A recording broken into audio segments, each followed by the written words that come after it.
Welcome back to my channel, balik lagi dengan saya Rizky. Pada video kali ini kita akan analisakan sebuah saham requestan dari salah satu subscriber saya.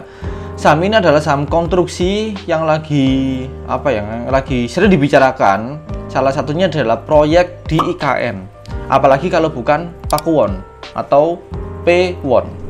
Inilah analisa saham Pakuwon Jati edisi November 2023 ya. Oke, kali ini kita akan membahas sentimen positif di Pakuwon Jati ya.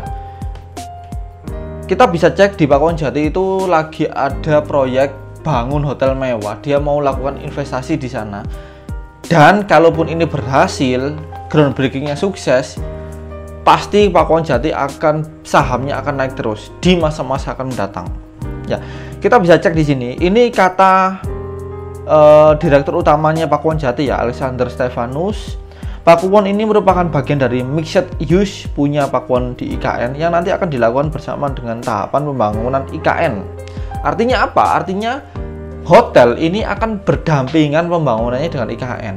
IKN selesai, hotelnya juga selesai. Menarik kan? Tapi kita cek dulu di seasonnya ya. Di season kita bisa cek nggak ada yang bagus nih bulannya. Cuma di bulan April aja ini yang bagus, sama di bulan Februari ya, yang lainnya semuanya merah. Tapi di bulan November saat ini ketika kita take video ini itu sekitar 4,50%. Mungkin efek dari berita tersebut. Tapi kita nggak tahu ya di Desember ya, biasanya Desember merah hijau semua karena Windows dressing. Tapi kalau kita cek di secara histori dia merah. Oke, untuk matriks rasio fundamental kita ada 4 ya. Yang pertama yaitu growth revenue serta annual. Ini bagus walaupun ada penurunan di 2019 ke 2020. Lalu secara kuartal ini sangat bagus sekali karena tidak ada penurunan, dia stabil, rata-ratanya di 1,5 triliun. Tapi ini tergolong kecil sekali untuk sekelas perusahaan konstruksi atau properti. Kemudian untuk net profit margin kita bisa cek ya, ini juga sangat kecil. Sekitar 2 triliun aja dia turun ya dari 2019 ke 2020. Kemudian untuk kuartalnya ini yang cenderung mengalami kenaikan dari 2020 hingga ke 2023 kuartal pertama, selanjutnya turun. Kenapa ya? Mungkin banyak perusahaan yang terutama properti ya yang lagi lesu penjualannya, tapi pembangunannya intens terus. Ya, seperti itu.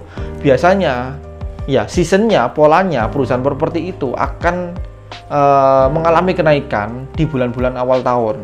Jadi ada perputaran cycle. Jadi ada perputaran cycle sektor stok saham. Itu nanti kalian bisa cek di Google. Tampilannya seperti ini ya, cycle stok saham. Di situ kita bisa cek properti itu kapan, kemudian energi itu kapan, transport itu kapan, itu ada. Lalu PE rasio, ini PE rasio ini turun, berarti mengindikasikan sahamnya lagi murah. Kalau kita cek secara harga memang murah sih.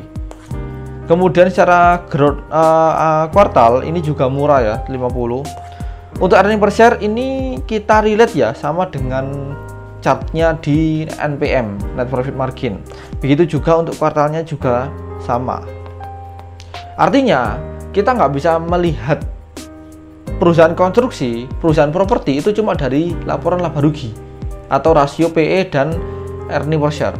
Kita juga harus melihat laporan yang namanya laporan AR sama AP ya, account receivable sama account payable.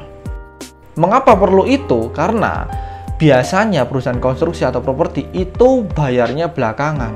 Dia pinjam modal dulu untuk bangun, dibagusin baru dibayar. Itu tipenya seperti itu. Makanya revenue-nya kecil sekali, bahkan net profit margin-nya juga kecil, sekelas Pakuwon Jati. Oke, kemudian kita akan cek secara teknikal ya. Secara teknikal saham ini sebenarnya sudah di posisi di posisi paling bawah ini kalau kita cek ini ya. Oke, ini ada yang namanya paling bawah ini ya kan, ada titik support di bawah. Ini sepertinya ditembus, di break ya. Oke, di break seperti ini. Lalu di sini juga ada yang namanya di sini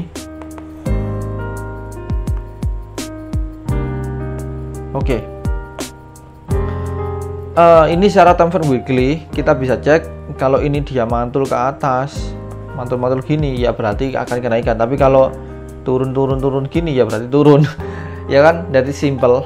Tapi kalau kita cek secara teknikal dia kemungkinan besar akan turun.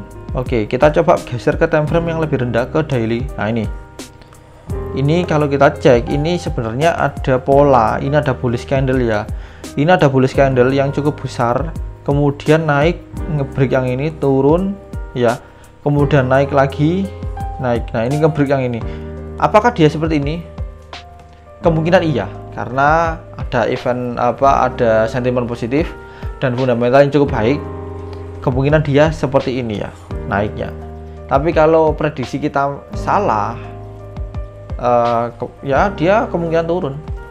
Tapi teman-teman, kita bisa pahami konstruksi saham properti itu tidak mudah untuk analisanya, karena kita dulu cek ya Waskita, masih ingat Waskita Karya, kemudian Waskita Beton, banyak proyek tapi sahamnya mereka hancur lebur ya. Proyeknya banyak tapi hancur lebur. Mengapa bisa seperti itu? Ya karena nggak ada yang bayar. Dia pinjam uang terus, urus untuk bangun, ketika bangun selesai nggak ada yang bayar, nggak ada yang beli, ya sudah, dia nggak bisa balik modal. Ya itulah risikonya di saham properti. Tapi menurut saya saham properti yang bagus itu tetap ada di Ciputra. Keren itu, mereka bisa memutarkan uang dengan baik dan efisien. Turnover asetnya itu juga bagus, inventory asetnya sama inventory turnovernya itu juga bagus. Oke, inilah saham Pakuan Jati. Kalau analisa saya, disclaimer on teman-teman, akan naik. Tapi kita juga tidak bisa mendikte bahwa chart ini akan berbalik turun kemudian naik atau turun terus ya, karena kebetulan kita tag di hari Jumat. Di sini ada bullish candle yang cukup kuat ya, turun. Harapan kita sih sampai sini doang sih, sampai sini doang, kemudian dia akan naik lagi ya, seperti itu. Oke, bagi teman-teman yang ingin request saham apa, silahkan drop di kolom komentar. Kita akan analisakan dengan detail seperti ini ya. Tapi tetap disclaimer on, kita tidak ada ajakan referensi membeli, menjual ataupun hold saham tertentu, karena kita sifatnya cuma informasi saja. Oke, mungkin sekian dari saya Rizky undur diri, sampai jumpa.